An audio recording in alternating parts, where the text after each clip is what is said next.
মাদকের বিরুদ্ধে আগত আমার সহকর্মী সহযোদ্ধা এবং আখাউড়ার প্রাণপ্রিয় উপজেলাবাসী, আপনারা সবাই জানেন আখাউড়া উপজেলা সীমান্তবর্তী উপজেলা। এই উপজেলার এমন কোন গ্রাম নাই যেখানে মাদক ব্যবসায়ীরা তাদের আস্তানা গড়ে তোলে নাই, যেটা আখাউড়ার আইন শৃঙ্খলার জন্য খুব লজ্জাজনক। আখাউড়াবাসী হিসেবে, আখাউড়ার যুব সমাজ হিসেবে, আখাউড়ার ছাত্র সমাজ হিসেবে আমরা খুবই লজ্জিত।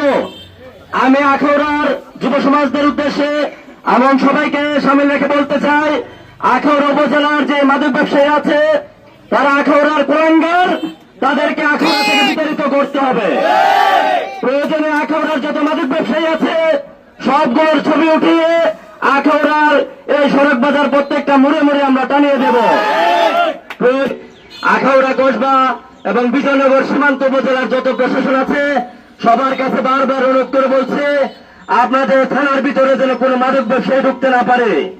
আর যদি আমরা দেখি কোনো মাদক ব্যবসায়ীর সাথে পুলিশের সক্ষতা আছে, মাদক দ্রব্য অধিদপ্তরের কোনো সক্ষতা আছে, তাহলে আমরা কিন্তু আইন হাতে তুলতে বাধ্য হব। এবং আখাউড়ার সকল ছাত্র সমাজকে আমি এই মাদক বিরোধী সমাবেশ থেকে বলতে চাই, আপনারা সবাই যার যার ঘর থেকে সবাই মাদকের বিরুদ্ধে আন্দোলন করে তুলুন। যতটুকু সংগ্রাম, যতটুকু ত্যাগ করার প্রয়োজন আমরা সবাই সম্মিলিতভাবে মাদকের বিরুদ্ধে করে দেবো ইনশাল্লাহ। ধন্যবাদ সবাইকে।